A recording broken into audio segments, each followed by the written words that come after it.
Get ready to be inspired by the great things happening in rural education. The Rural Scoop will bring you new ideas and innovative solutions. We'll dive into education issues and we'll highlight what's working in your rural communities. You'll hear from a variety of educators, administrators, professionals, and others who will provide relevant and engaging content in each episode. And now, serving up the scoop, here's your host, Dr. Melissa Sadorf.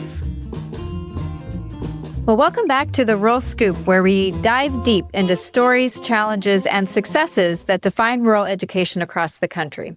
I'm your host, Dr. Melissa Sadorf, and today we're talking about an issue that is absolutely vital to the future of many of our rural communities: funding, equity, and the urgent need to reauthorize the Secure Rural Schools Act. Joining me is Jaime Green, superintendent of the Trinity Alps Unified School District in the mountains of Northern California. Jaime is not only a fierce advocate for students and his community, but also someone who stepped up to speak truth to power. He recently provided powerful testimony in Congress for making a case for why rural schools like his can't be left behind simply because they're surrounded by trees instead of towers. And so today we're digging into his district's reality, what's at stake if SRS funding disappears, and what rural leaders and advocates can do while Congress is in recess. This conversation is about action, urgency, and rural resilience. So, Jaime, welcome. I'm so glad that you're here with me. Thank you for having me. So First of all, I want to say something. I want to congratulate the NREA board for taking so much time to select you. They did an absolute great job finding somebody that represents. I feel very represented here. Arkansas feels represented. And so the thing is, you didn't know this. We're going to get you to commit. It's a 10-year term. Oh, so my goodness. Sign the contract is 10 years. After that, we'll reconsider bargaining. But congratulations for doing this. You're doing a great job. Thank you so much, Jaime. I appreciate that. It's nice to know that there are supporters of rural education across our country, and it is my privilege to work with you. So really excited to be in this role. Thank you. And on the back of my phone, NREA. There you go. Love it. Love it. So before we dive into federal funding policy, I want us to talk a little bit about your district. So talk to us about Trinity Alps and what makes it unique, and what do you love about serving in that community? So we're a mill town up in Northern California. Trinity County is the size of Rhode Island, but we have like 10,000 people in it. So there's a lot of acres of land for every human. 75% of our county is part of the National Forest System. So 25% is privately owned and 75% of our county is federal land. It's a mill town. It's a beautiful town. We have alpine lakes. We have a big reservoir, one of the neatest lakes in all of California, where the water goes from here down to Southern California. It's just a great place to live, great place to raise kids. So you've been an advocate for rural schools for quite some time. What drew you to that role beyond your superintendent duties? So our county superintendent who passed away, Jim French, phenomenal human being. He was a longstanding superintendent of our whole county, and he kind of mentored all of us. Like when I was a teacher, that, hey, someday you might do this. And I'd be fishing with them and laugh and say, no, someday I'm not going to do this. But we all mature. I haven't matured all the way, but saw an opportunity to be able to do that. He passed away. And at that point, when he wasn't feeling well, he asked me to reach out to the National Forest and Schools Coalition, that he was one of the original authors. And he told me, he said, this isn't about you. This is about 740 counties. This is about 40 states. And I want you to be able to go back and keep the same relationships that he had. And he quietly, humbly, we did not know he was doing that. All the years I was here, the money was coming in and we were running buses. We were teaching kids. Nobody knew anything until the money goes away. And 3 years ago, we got word that there was a threat that they might just cancel the program. And we were like, and they were trying to tell us that there might be another program. There is no other program in place. California legislator, we're friends with them, the senators and assembly. They do a really good job doing everything they can to keep our school open. When only 25% of your county can collect property tax, then it's really hard for California to give that other part.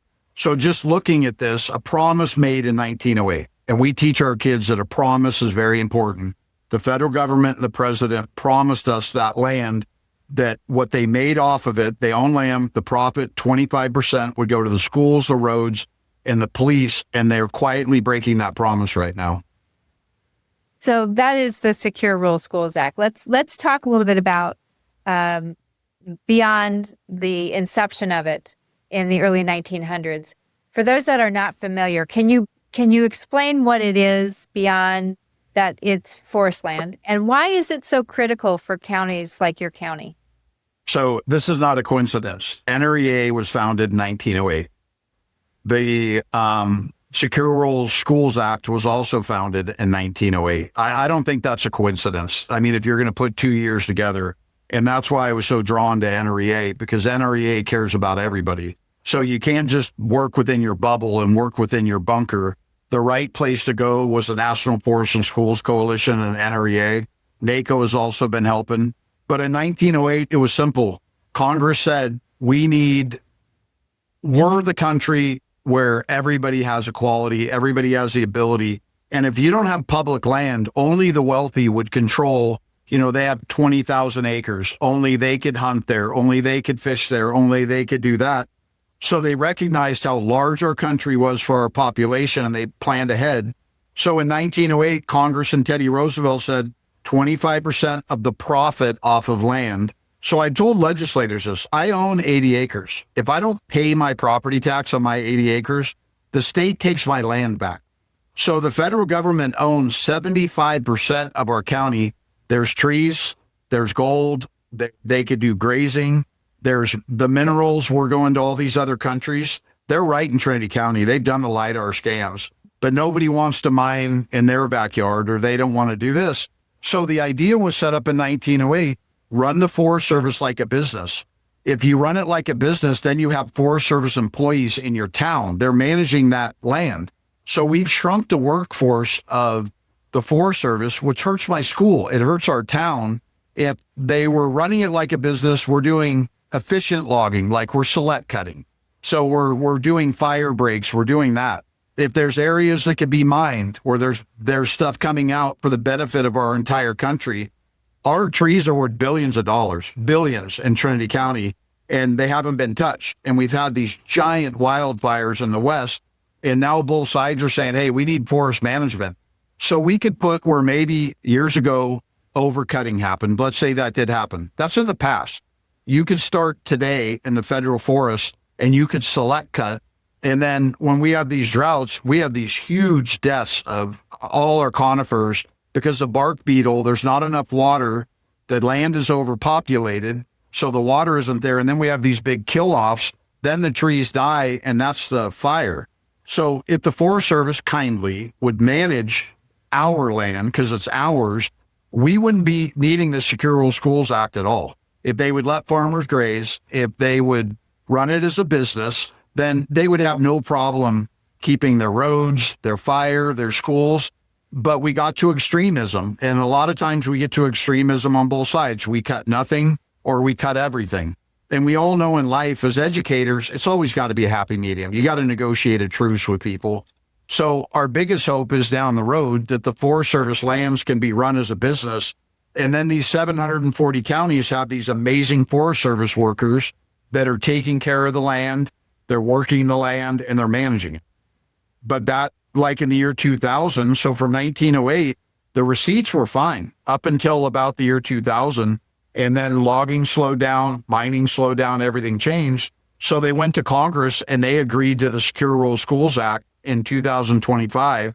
It was people like our Jim French and Lonnie Hunt from the National Forest and Sean Curtis. They've been doing this all together, Crapo and Wyden, for 25 years, but it's every 3 years. They've never been able to find permanent funding for it. And that's where we're in trouble because it expired this year. So our district normally gets $650,000 of what would be property tax. We got a check for like 30 or 40,000.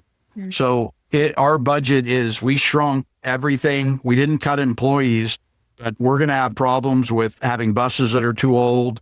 And at some point, if they don't get this, we're going to have to make massive cuts and it's going to hurt our kids.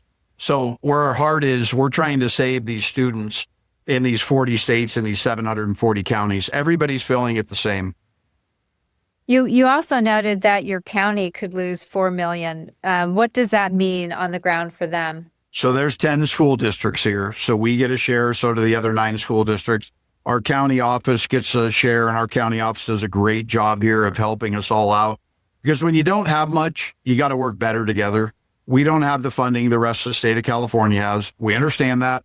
We live here. We're not asking for a handout. This is just a no-brainer. Promise in 1908. They changed the promise a little bit in the year 2000. When we tell our kids, when you promise something, we follow through. This is a very bad lesson for our children because they're the ones that are going to get hurt. And so it also goes to the road department, and it also goes to some goes to fire mitigation, because if you don't thin the forest out, the brush and all that, you don't have a plan, you get these giant wildfires. And that's the worst thing in the world for the earth, is to have all that carbon and everything blowing up in the atmosphere. One of the fires we had here, I think it was 2 years ago, we were back in DC. We're on the other coast. Our haze made it all the way back there from the west. That went all the way across the country. Our wildfires were back there. So I know there's wildfires, but these super fires aren't good for anything. All they do is harm. So how has the uncertainty around secure rural schools impacted your district's ability to plan and hire or provide essential services? Talk about what that feels like as a superintendent. Keeps you up late at night. And then so we'll write every possible state or federal grant. And sometimes you're blessed to be able to get a grant from the state where some of those employees that we would have had to lay off, we're able to move them into a different position to fulfill the grant need. But if we wouldn't have been very blessed and got a couple grants, we'd be in a lot of trouble. There's a county in California, Plumas County. All their schools are being hit really hard right now. And the secure rural schools could be what helps them. There's some counties up in Washington state, it's really hurting them. You were on that all call the other day when you heard the one lady talk, and it just breaks your heart because it's so solvable. Every senator in the country voted yes on this. And all it takes is a House to put it up for vote. We're very confident if it could hit the floor, we're going to pass, but it didn't hit the floor all last Congress. We went back there 12 times, had these conversations, and then when it finally got on HR 1, we're doing cartwheels. And the one thing that we didn't think would happen, the Senate parliamentarian pulled it off, and we were back to square one again. And we don't have very much time to act because the reality is people don't want to admit it. I'm just blunt. People are using their reserves right now. They're keeping their faith in the American government.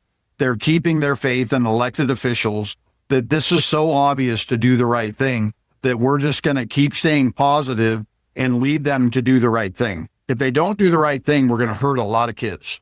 I mean, what's the liability for having unsafe roads, federal government?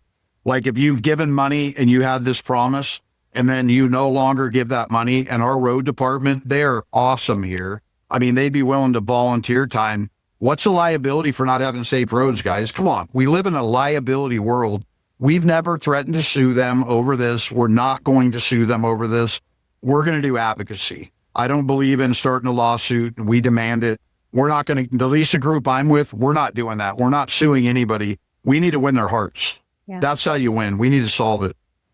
You've been going with your governing board president and your business manager to Congress a number of times in the past year alone.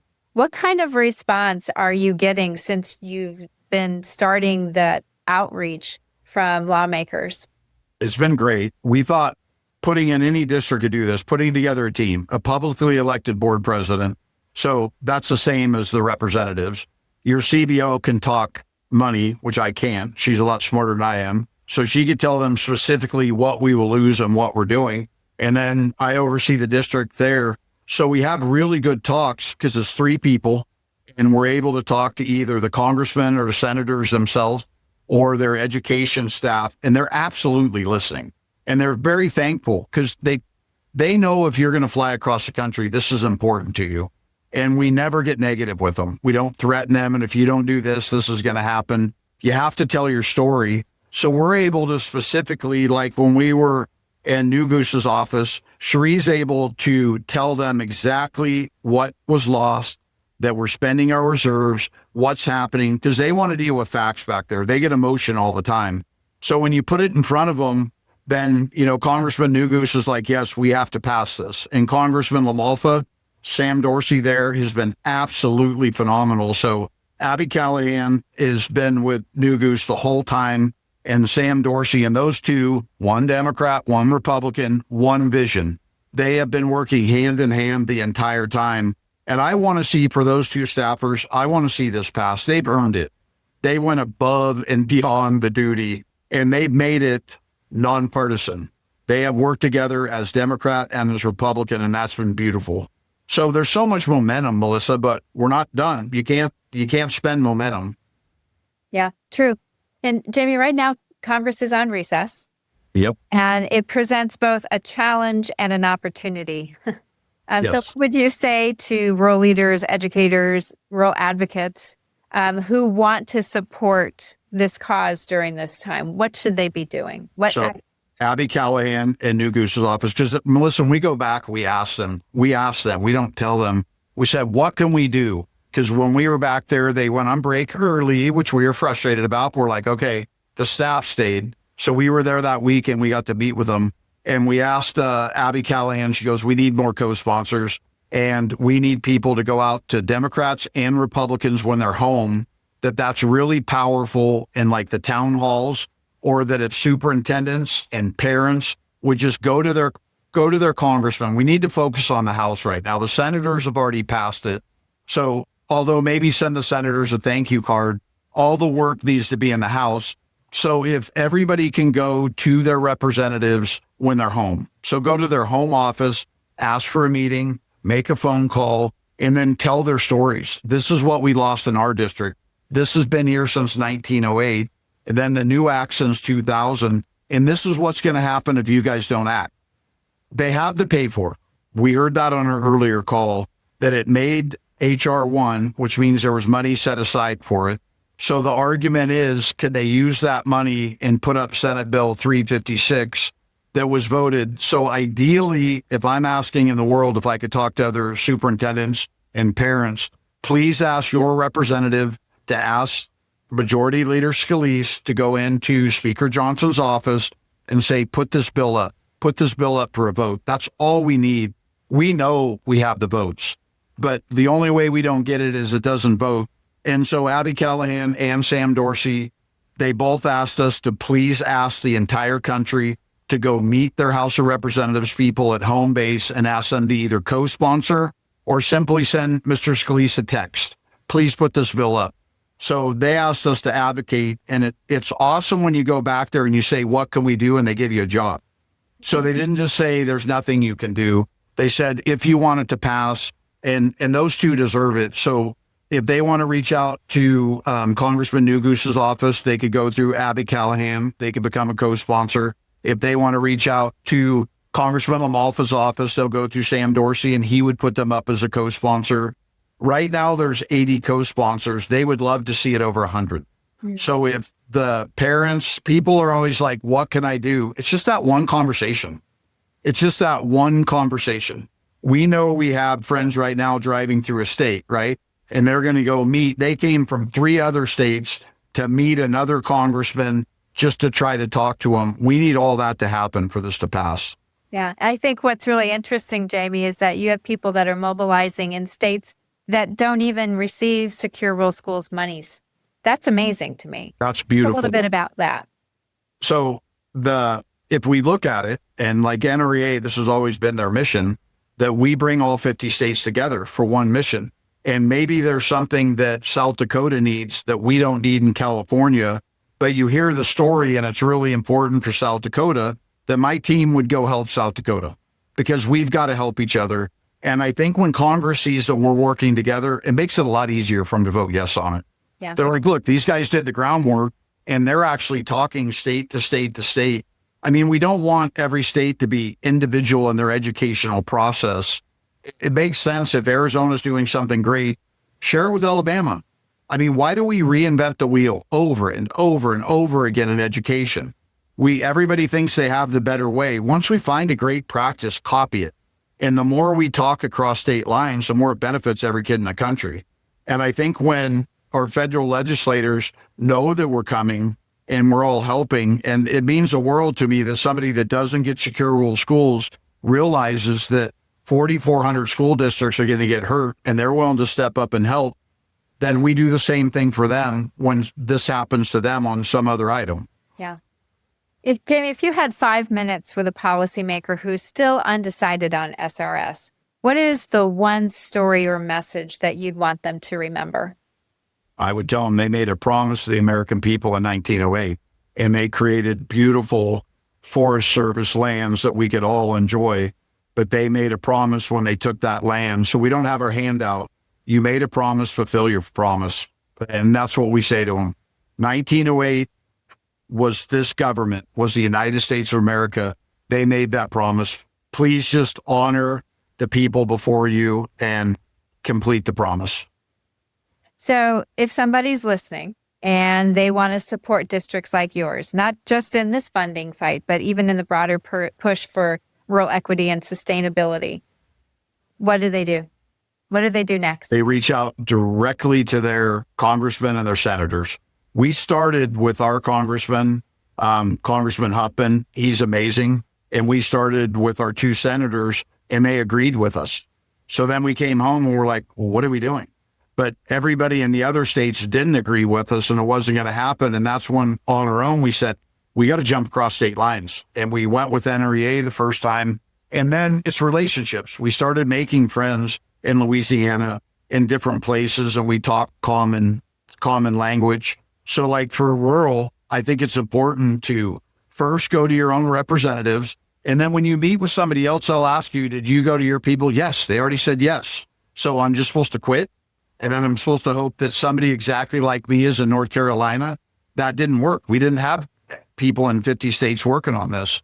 And a lot of people didn't really see the impact of secure rural schools until they didn't get the money in July. When the check came and it was barely anything, people knee-jerk react. But the beautiful part is we've been working on this for 3 years, and the door has been open the entire time. And it's as simple as Mr. Scalise going to Mr. Johnson, putting it up for a vote. Then it goes, we've already talked to the White House. They're in favor of it. The Senate's already passed it. 90 days from when they put it up for a vote, the checks will be written from the U.S. Forest Service to all 740 counties. And it can't come early enough. So it's already past the July, but we can't just keep stringing it out. Yeah. Jamie, is there anything that we haven't talked about that you want to make sure the listeners know? Our rural students need you. This is about students. This is not about adults. It's about students. And if we don't have a strong public education system in this country, we don't have a country.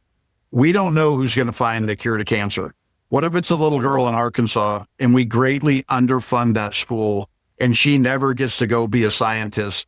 We owe it to what we were founded on as a country to make sure that every child, no matter what county, what city, that they have the ability. I'm not critical at all of urban. Some people are, because there's a lot of property taxes in urban. They have more money in their schools. All we're asking in rural, we're not asking to match that. We're asking for local school boards, local administrators. What do they need? Give them what they need. We're not asking to throw $8 billion at education. It's not going to make the education anymore. We're just looking for a baseline budget that we can make it. When you take $600,000 out of a district like mine, that handcuffs us. That all those programs, because everybody that's in education wants to serve every kid to their highest level. And when you take money away, you're just serving the middle.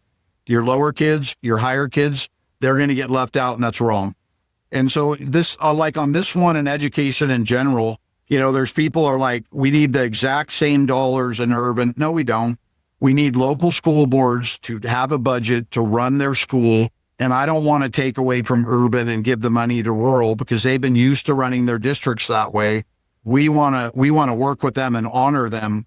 We just have less resources in rural, and bills like this hurts 4,400 school districts. That's a lot of school districts. Yes, it is. I think there's 1,000 school districts in California, and we're the biggest state. So 4,400 school districts are affected by this. That's a lot. So I'm just hoping we all come together for kids, and then we just talk openly with our friends in DC. They're good people. They are good people that work there. They don't get enough credit for what they do. Sending our CBO with the thank you card to the Senate felt really good. And she said a lot of their officers were like, well, thank you. Do you want anything else? No, we just wanted to thank you for doing that. I think we all need to remember when they do something like this, we need to thank them.